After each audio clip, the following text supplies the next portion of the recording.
მოგესალმებით ეს გადაცემა თავისუფალი თემა მე ჟურნალისტი შორენა ბიჭიკაშვილი ვარ დღევანდელი ჩვენი გადაცემის სტუმარია გიორგი ფოფხაძე თქვენ კარგად იცნობთ მაყურებელი მას კარგად იცნობს დიდ მადლობას მოგიხდით ბატონო გიორგი თქვენი დროისთვის იმისთვის რომ ყოველთვის გვიცხადებთ თქვენ მხარდაჭერას როდესაც რთული პერიოდები აქვს ჩვენს ტელეკომპანიას ამჯერადაც მოწინავე ხართ ასე შეიძლება ითქვას და მნიშვნელოვანია თქვენი მხარდაჭერა ჩვენთვის ბატონი გიორგი შევახსენებ მაყურებელს რომ საფრანგეთში იმყოფება და გვერდება იქიდან მინდა ასეთი კითხვით მოგმართოთ სამწუხაროდ ისევ გვიწევს იმაზე საუბარი რომ ჩვენ ანგარიშებს ისევ ადევს ინკასო დაყადაღებულები ვართ რეპრესიები გრძელდება ტელეკომპანია თრიალეთზე რას სიტყოდით თქვენი შეფასება სადამდე შეიძლება მივიდეთ ამით ხომ დახურვის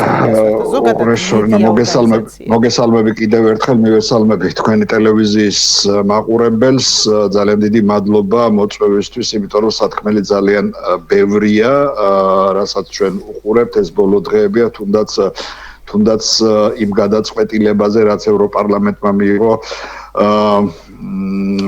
სახელმწიფო მედიის წინააღმდეგ როცა მას აუგრძალა 1 წლის განმავლობაში ევროკავშირის უმაღლეს ორგანოში, საკანონმდებლო ორგანოში მუშაობის უფლება. მე მივესალმები ამას და რატომ? როდესაც ხელისუფლება აი 2 დღეა თუ 3 დღეა ხელისუფლება გამოდის და უტიფრად გვეუბნება რომ თურმე თავისუფალ მედიაზე არის ზეწოლა და თურმე ევროკავშირმა ეს გადაწყვეტილება მიიღო იმიტომ რომ თავისუფალ მედიას რაღაც პრობლემები შეუქმნას. გავალოთ პარალელი და ვთქვათ ის რასაც აპროტესტებს საქართველოს ხელისუფლება აკეთებს თუ არა იგივეს ქართული თავისუფალი მედიის წინააღმდეგ რა მნიშვნელობა აქვს ჩემთვის რა სიტყვის ბატონი კობახიძე ბატონი პაპუაშვილი ევროკავშირის გადაწყვეტილებაზე როდესაც თრიალეთი პატარა ტელევიზიები, თავისუფალი მედია, ტელეკომპანია ფორმულა, ტელეკომპანია კავკასია, აი ისეთ დღეში არიან და ისეთ დღეში ხართ, რომ აი არ ვიცი, თქვენ ხართ ნამდვილად მართლა აი ფოკუსნიკები როგორ ახერხებთ ამ მოცემულობაში და ამ გარემოებაში მუშაობას. ეს არის ჩემთვის წარმოუდგენელი, მაშინ როდესაც იმ ტელევიზიებს, რომლებზეც დღეს ქართული ხელისუფლება ტირის და ამბობს, რომ არიქა თურმე შეუზღუდეს მუშაობა, მაშინ რა ქვია, ევროსტრუქტურებში და მე ვთვლი, რომ შეუზღუდეს ძალიან, რა ქვია, სწორადაც აქვთ დავალიანება გუში ვნახულობდი თუ არ ვცდები 500 მილიონი აქვს εμას რა ქვია ტელეკომპანია იმედს და არავინ არაფერს არ ეუბნება არავინ არ ადებს ინკასოს არავინ არ ეუბნება რომ ამას თქვენ რატო არ იხდით სახელმწიფოს მიმართ აქვს დავალიანება და პატარა ტელევიზიებს, იმ ტელევიზიებს, რომლებიც მართლა თავისუფალ მედიას წარმოადგენენ, მართლა თავისუფალ სიტყვას წარმოადგენენ ქართულ მედია ბაზარზე. მათ აი პრობლემებს უქმნიან. თრიალეთს, რადიო ჰერეთს, აი რამას სამხარაძე ერთ დღეს დაწერს რომ ინკასოა, მეორე დღეს დაწერს რომ მეორე ინკასოა, ბადრინა ინტაშვილი ერთ დღეს დაწერს რომ ინკასო დაადეს, მეორე დღეს დაწერს რომ რაღაცა აქტივები გაუყინეს, მესამე წარმოუდგენელია, იგივე ნინო ჯანგირაშვილი, ხო? ეს არის წარმოუდგენელი, მიუღებელი.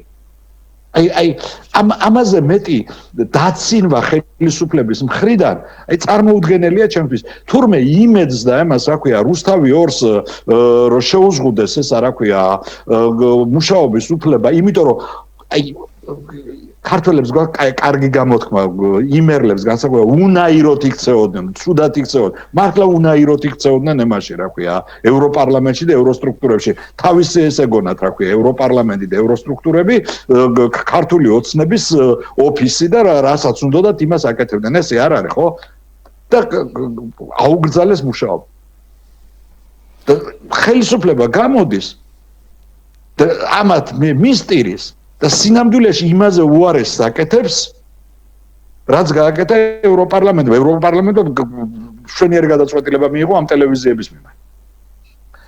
აი გამაგებინეთ რას ფიქრობთ დიახ გისმენთ ბატონო გიორგი ამიხსენით ვინმემ აი რა უნდა გააკეთოს პატარა ტელევიზიამ აი თქვენნაირმა პატარა ტელევიზიამ პატარა მედია საშუალებამ რომელსაც არც რეკლამის შემოტანის უფლება გააჩნია მე ამ ყველაფრის მე არც დაფინანსების მიღება იმიტომ რომ თურმე აგენტები ხართ და ესა რა ქვია გრანტს ვერ მიიღებ აი რა უნდა გააკეთოს როგორ უნდა იმუშაოს როგორ უნდა იარსებოს აი ეს არის ჩემთვის მიუღებელი და წარმოუდგენელი ამიტომ ახლა ტრიალეთი იქნება თუ სხვა ტელეკომპანიები ყველას დაუდგები გვერდით იმიტომ რომ მე თავისუფალი მედიის წარმომადგენელი ვარ მე თავისუფალ მედიაში მუშაობ და აი ზუსტად ერთ პატარა მაგალითს მოგიყვან ერთი თვის უკან საფრანგეთის ხელისუფლებაზეა საუბარი ფრანგულ საზოგადოებრივ მაუწყებელს ჩაუტარა გენერალური აუდიტი და შემოწმება პარლამენტმა კომისია შექმნა და შეეპარათ ეჭვი რომ ჩვენ რადიო ფრანსი და რადიო ესა რა ქვია ფრანს ტელევიზია იმაზე მეტ ხარჯავდით ვიდრე ეს იყო საჭირო ჩვენთვის ეს აზრი მოუვიდა თავში ხელისუფლებას და რატო ვიცი შორენა ჩვენ ხალხის ფულით ფინანსდებით ჩვენ დაფინანსება მოგდის არა ბიუჯეტიდან არამედ ხალხის მიერ გადახდილი გადასახადებიდან და ერთი კაპიკიც კი რომ დაიკარგოს და არამიზნობრივად გაიხარჯოს ხელისუფლება არის ამის თავარი მაკონტროლებელი საქართველოს საზოგადოებრივი მაუწყებელი რაში ხარჯავს ფულს ვიცით არ ვიცით აი ეს პრობლემებია დღეს საქართველოში და ამის შემდეგ ამ ყველაფრის შემდეგ გამოდიან და ტრიალეთს და სხვა პატარა ტელეკომპანიებს ხან ინკასოს ადებენ და ხან რას თქვენი შეფასება მინდა ამან სადამდე შეიძლება მიგვიყვანოს მთლიანად ქვეყანა ხო აი ასეთმა ხელისუფლების ასეთმა გადაწყვეტილებებმა კი ბატონო ქვეყანა შეიძლება მიიყვანოს ძალიან ცუდ მდგომარეობამდე ქვეყანა შეიძლება მიიყვანოს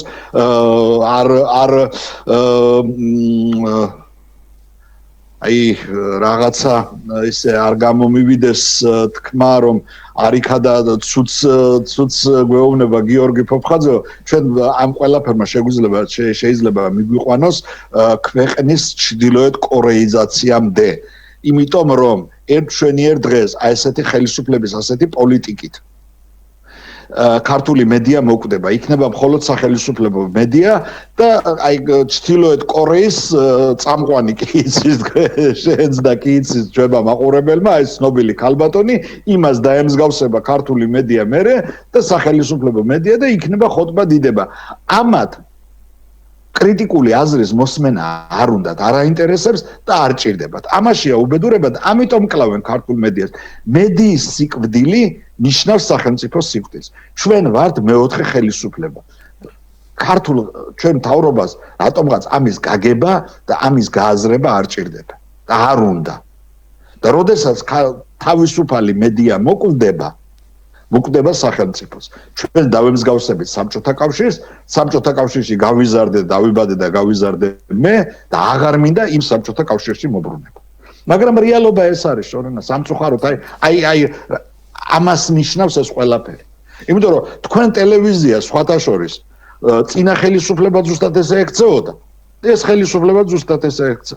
ამაშია უბედურება. იმიტომ რომ არც იმათ უნდოდა თავისუფალი მედია და არც იმათ კიდე რაღაცაზე დაელაპარაკებოდი ევროკავშირი და რაღაცა მე მახსოვს ეს რა ქვია თქვენ ტელევიზიას პრობლემები რო ქონდათ მივიტანეთ თქვენი кейსი იმაში რა ქვია ევროსტრუქტურებში და ევროსტრუქტურებმა რო განიხილეს და უთხრეს საქართველოს ხელისუფლებას რომ არ შეიძლება ესეთ რაღაც გაკეთება იმათმა ასე თუ ისე გაიაზრეს და შეარბილეს ის სისულელები რასაც აკეთებენ ამათ ამის ლიმიტი აღარ აქვს ამაშია სხვაობა და ამაშია უბედურება ემშვენიერ დღეს გავიღვიძებ ჩრდილოეთ კორეაში. ეს არის ყველაზე დიდი კატასტროფა. აი ეს მნიშვნელოვანია მაყურებელმა იცოდეს, რომ ხელისუფლებასა და მედიის ჭიდილი უსამართლობა ამ უსამართლო ჭიდილი ვინ იმარჯვებს საბოლოოდ? აი საბოლოოდ მედია იმარჯვებს, რომ არ არსებობს აი ისტორიის მანძილზე არ მინახავს არც ერთი შერკინება მედიის და ხელისუფლების, რომელიც მედიის გამარჯვებით არ დასრულებული იყოს. აი ამის გარანტიას ნამდვილად მივცემ ჩვენ ძვირფას ხელისუფლებას. ბატონო გიორგი, თქვენ ალბათ თვალყურს ადევნებდით ჩვენ ბოლო განცხადებას, როდესაც საჯარო რეესტრის წინააღმდეგ პროკურატურას მივმართეთ ტელეკომპანიამ აქ არის ვარაუდი, რომ თვითნებურად არის შეცვლილი წესდების დოკუმენტის შინაარსი. ამასთან დაკავშირებით რას ვთქვი, აქამდეც მივიდა, აქამდეც წავიდა, ვთქვათ, იცით ხომ თქვენ ერთ-ერთი კომპანია, რომელიც ბიძინა ივანიშვილის საკუთრება, ასე ვთქვათ, არის მეწილი, ვთქვათ, აი ამასთან დაკავშირებით მივიდა აქამდე ხომ აი ამ ხრივაც გვებრძვის ხომ კი ბატონო იბრძვის და სონა უყურე მე შტაბეჭდილებამ რჩება რომ ამ ხელისუფლებას აქვს პრინციპი ცახუდად არ მიმაჩნია და დედამიწა ქალამდე ხო აი ამას აი უყურე ის რაც გააკეთეს ეს არც ერთ კანონში არ ჯდება არც ერთ აი კონსტიტუციას რო თავი დავანებოთ არ ჯდება პარლამენტის მიერ მიღებულ კანონებში არ ჯდება არანაირ მაშინ რა ქვია საკანონმდებლო ნორმატივებსა და აქტებში ანუ ეს იყო რომ მე მომინდა და გავაკეთე ასეთი რამე არის წარმოუდგენელი ეს პირდაპირ აი თქვენ რომ პირდაპირ აი პროკურატურას რო არ მიგემართა და პირდაპირ სტრასბურგში წასულიყავით ჩათვალე რომ აი სასტრასბურგეს საქმე. აუცილებლად მინდა გკითხოთ ასევე გარდა ვიცით ხო მაყურებელმაც უკვე ეს და ისაუბრეთ თქვენ მედიის მდგომარეობას და სადამდე მიგვიყვანს ეს ყველაფერი სამწუხაროდ ჩვენივე ქვეყნისთვის ხომ სულ ბოლო დღეების განმავლობაში პატარა გოგოებს, სტუდენტ გოგოებს აუდიტორიებში იჭერენ, ასე ვთქვათ, იმიტომ რომ ისინი საკუთარ აზრს გამოხატავენ, ან თუნდაც ტროტუარზე დგანან. ეს რაში ჯდება, რასთან გვაქვს საქმე? აი იმაში ჯდება, რაც ახლა ვთქვი, ცახუდად არ მიაჩნია დედამიწა ქალამდე. ეს ასეთი კანონი აი ჩრდილოეთ კორეაზე დღეს ბევრი ვილაპარაკ. ჩრდილოეთ კორეაშიც არ არსებობს. რომ ტროტუარზე დგომისთვის ვიღაცა დააპატიმრა. ჩრდილოეთ კორეაში აპროტესტე რამდენიც გინდა ვიძიე სპეციალურად კანონმდებლობა ჩრდილოეთ კორეაში აპროტესტე რამდენიც გინდა თქვათ ესა რა ქვია პურის გაძვირება რაღაცის გაძვირება შრომითი ხელშეკრულების დარღვევა ნუ იქ ხელისუფლება არ უნდა შეაწუხო ხო თორე ტროტუარზე დგომისთვის არავინ აი დამისახელეთ დედამიწაზე ქვეყანა გინდა დიქტატორული და გინდა დემოკრატიული, რომელიც მას რა ქვია, ტროტუარზე დგომისთვის ვიღაცას იჭერს და სტუდენტებს ქვეყნის მომავალს იჭერს. ეს არის მიუღებელი, დაუშვებელი, წარმოუდგენელი. როდესაც გამოდიან ხელისუფლების წარმომადგენლები და იძახიან, რომ იცით რა არის ეს კანონია და კანონი უნდა დავიცვათ. უკაცრავად და მიშა სააკაშვილის დროს, ესა რა ქვია, ესენი არიყვნენ მაშინ ოპოზიციაში კარვების და ეს გალიების ქალაქი რო იდგა 6 თვის თუ 8 თვის განმავლობაში რუსთაველზე, მაშინ არისო ესა რა ქვია, კანონის დარღვევა? მაშინ ეს იყო მისაღები და ეხლა აღარ არის მისაღები და მიდიან უნივერსიტეტში და დამამცირებლად აი ადამიანის დამცირებაზე გადავიდნენ. აი იმ პოლიციელებს მინდა უთხრათ, თქვენ უკაცრავად და შვილები არ აქვს. შვილის ტოლა გოგოებს რო ემას რა ქვია, ხელბორკილებს ადებთ, არ გწვენიათ ხალ ხო?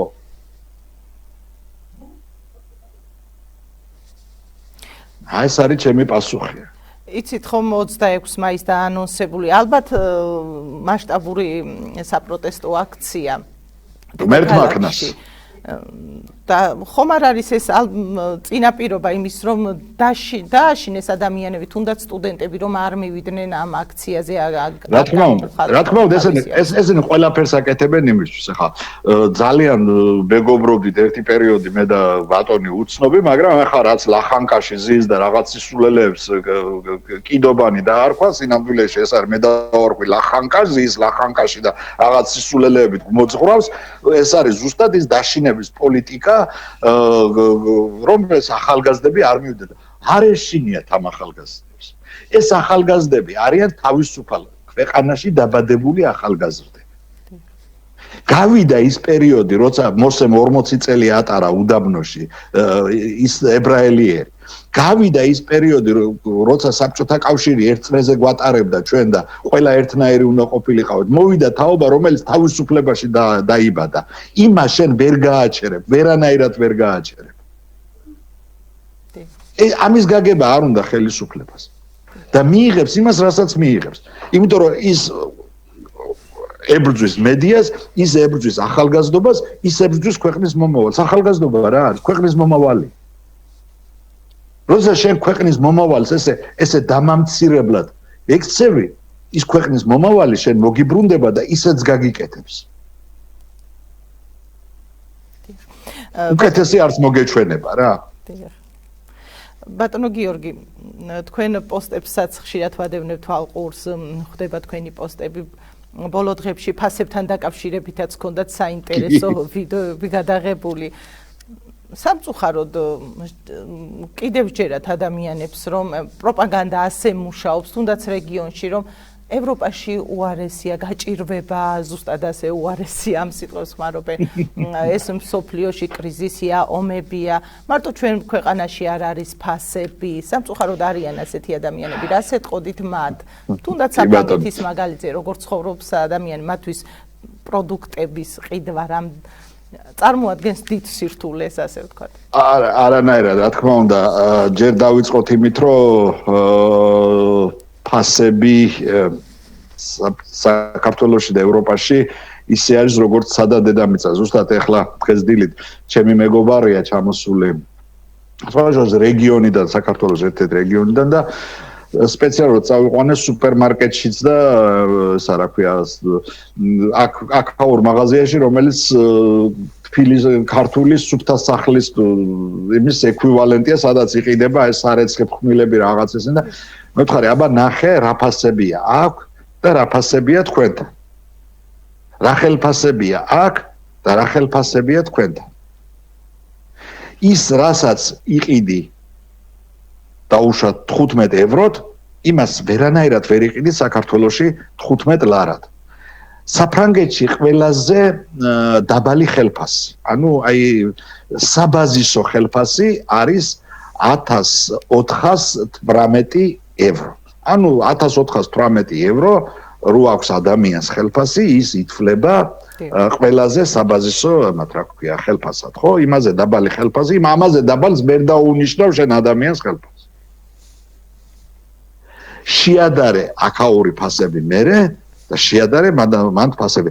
აი 1500 ლარი საქართველოში რამდენ პროცენტს აქვს? ხო, ხელფასი აი 1500 ლარი ფაქტიურად საქართველოში აქვს ძალიან ცოტა. ამ რთული მდგომარეობა, რომ ნახევარი აქვთ ამ. კი, აი ჩვენთან სადღაც არის საშუალო ხელფასი 700 ლარი, ხო, 500-700 ლარი. როცა გადაიანგარიშებ ფასებს რაც არის მანდ და იმ ფასებს რაც არის აქვს, აქ არის სადა დედამიწა, ჯერ ხელფასს რო თავი დავანებოთ, ისედაც იაფია. როდესაც აი ჩვეულებრივ აი კბილის პასტა ნახა ამ ჩემმა მეგობარმა, ესა რა ქვია, რომელიც თბილისში ღირს თურმე 20 ლარი და აქ ღირდა 1 евро, ანუ 3 ლარი. აი ყველი კამამბერი ნახა თბილისში 19 ლარი ღირს და აქ ღირდა 1 евро და 23. ხო, აი ასეთი ფასებია. მე ყველაზე საინტერესო, აი შევიყვანე და სპეციალურად ვანახე. მოთხარი, აი ამ პროდუქტს ხედავ, ამას ხედავ, ხორცს ხედავ. ეს ყველაფერი ამ მაღაზიას შემოტანილი აქვს ადგილობრივი ფერმერებისგან. ადგილობრივი გლეხისგან აქვს ეს ყიდული. იმიტომ რომ საფრანგეთში და ევროპაში არსებობს ზუსტად ის ევროკავშირის დირექტივა, რომლის დიაბოლიზაციაც მიდის ჩვენთან. ევროკავშირის დირექტივა მცირე და საშუალო ბიზნესის ხელის შეწყობის და ადგილობრივი ფერმერების ხელის შეწყობის შესახებ. ჩვენ აი მაღაზიას, სუპერმარკეტს არ აქვს უფლება, რომ რეგიონში შემოიტანა ქსელური ქსელური მარკეტები და მან არ შეიძინოს ხილის, რა ქვია, კარტოფილის, ბოსტნეულის, 99% ადგილობრივი მწარმოებლისგან. ეს ძალიან მნიშვნელოვანია. რა თქმა უნდა, მნიშვნელოვანია. შენ ახლა ვისაუბროთ ნამდვილად რომ ადვილად გასაგები იყო ეს თქვათ მოსახლეობისთვის სამწუხაროდ არიან კიდევ ვიმეორებ ამ პროპაგანდის მსხვერპლებს. გორელებს უთხრათ რომ ბატონ ძვირფასო გორელებო თქვენთან რომ შემოვიდა კარფური წესით და კანონით თქვენიდან უნდა ყიდულობდეს კიტს, ვაშლს, ციცაკას, კომბოსტოს, საქონლის ხორცს ყველაფერს თქვენიდან უნდა ყიდულობდეს. ბულგარულ ციცაკას, შაქრის ჭარხალს. ჩვენ გორში ფაქტიურად ხილის წარმოება გავანადგურეთ. ღვინის წარმოება გავანადგურეთ. გორი იყო აი ღვინის ერთ-ერთი ყველაზე დიდი მწარმოებელი, ხო? რამდენი საკონსერვო ქარხანა იყო? აი უდიდესი საკონსერვო ქარხანა იყო გორში, ხო? იმის მეოთხედი აღარ არსებობს. ამაშია საქმე. და მე გამოდიან და გეუბნებიან რომ თურმე ევროპაში ცხოვრობენ ცუდად, არ ცხოვრობენ ბატონო ცუდად. ჩამოდით და განახებთ როგორ ცხოვრობს ფრანგი ფერმერი, ყველაზე მდიდარია ფრანგი გლეხი. ყველაზე მდიდარი, ყველაზე დიდი ფული აქვს ფრანგი გლეხს. საქართველოში ყველაზე ღარიბულად ცხოვრობს გლეხი. იმიტომ რომ ვაშლი რომ მოიყვანა გორელმა გლეხმა, იმან უნდა იყიდოს, ესეც რა ქვია, შესაწამლი ნივთიერებაც, იმან უნდა წაიღოს თავისი ხარჯებით სადღაც, მაშინ რა ქვია, თუ რუსეთში არ გაიტანა, ადგილობრივი ბაზარი არ არის, ადგილობრივ ბაზარზე, იმიტომ რომ თურქეთიდან და ირანიდან შემოსული ხილია და აი რა ქნას გლეხმა. მიატოვა ეს ყველაფერი და წავიდა მე თბილისში რაღაცა შავ სამუშაოზე სამუშაოდ ოჯახი ხო უნდა შეინახოს. ნამდვილად შორნა აქ ახლა ყველაზე ცუდი მანქანა გლეხს ფრანგ გლეხს ახლა უდგას ალბათ უყენია ალბათ Mercedes. ყველაზე ცუდი მანქანა აღარაფერს ვამბობ ლუქს მანქანებს. იმიტომ რომ ის ყველაზე მდიდარია. დაფასებულია მათი რა თქმა უნდა დაფასებულია. მე Facebook-ზე უყურებ ხოლმე რამოდენიმე ფერმერები არიან ქართლიდან ზუსტად თბილისში ჩამოაქვთ რაღაცა წვალობენ ხანი გაყიდიან, ხანა გაყიდიან, სუპერმარკეტში ვერ შევიტანეთო, იმდას ტელევიზორში ლაპარაკობდა ერთ-ერთი. სუპერმარკეტებში ვერ შევიტანეთო. და სუპერმარკეტებში ბულგარული ციცაკა აი რაღაცა დამჭკნარი საიდანღაც შემოტანილი ღირდა 6 თუ 7 ლარი. როცა ესენი იხვეწებიან რომ 50 თეთრად მოგცემთ. და ვერსია აქვთ. დიახ, გეთანხმდით, ეს არის ჩვენი მოცემულობა, რეალობა, სამწუხარო და ტრაგედიას ვიტყოდი ნამდვილად. ბატონო გიორგი, გადაცემის ბოლოსკენ მინდა კითხოთ, რას ეტყოდით თრიალეთის მაყურებელსაც, თრიალეთის თანამშრომლებსაც აი ამ რთულ პერიოდში. თრიალეთის თანამშრომლებს ვეტყოდი, რომ გაუძელით მე ყოველ შემთხვევაში თქვენ გვერდითა ვარ და რაც შემიძლია, სადაც შემიძლია ხმა მივაწვინო აკაურ უფლებადამცველ ორგანიზაციებს, საერთაშორისო მედია ორგანიზაციებს, ყველაფერს გავაკეთებ იმისთვის, რომ თქვენ ტელევიზიას საშუალება გქონდეს თავისუფლად ყოველგვარი ინკასოების, შიშის და უბედურების გარეშე თავიანთ მაყურებელს მოუყვენის რასაც ისინი ხედავენ და რაც არის რეალობა და არა ის პრეს-რელიზები, რასაც საქართველოს ხელისუფლება აწვდის ზოგზოგიათ თავიანთ ტელევიზიას. ჩვენ მედია არავისტი არა ვართ. ჩვენ ჟურნალისტები არავისტები არა ვართ. ჩვენ ვხედავთ ყველაფერს ყვებით ამ დანახულს. ეს არის ჩვენი ვალი და მოვალეობა, ამიტომ ვართ მეოთხე ხელისუფლება. გამძლეობას თანადგომას და რა ვიცი ყველაფერს საუკეთესოს გისურვებთ. მაგრები ხართ და ძალიან კარგები ხართ. დიდი მადლობა კიდევ ერთხელ ბატონო გიორგი თქვენი დროისთვის და საინტერესო მოსაზრებებისთვის. მაყურებელს შევახსენებ რომ ჩვენი გადაცემის სტუმარი იყო გიორგი ფოფხაძე, მე კი მომდევნო გადაცემამდე დაგვემშვიდობებით.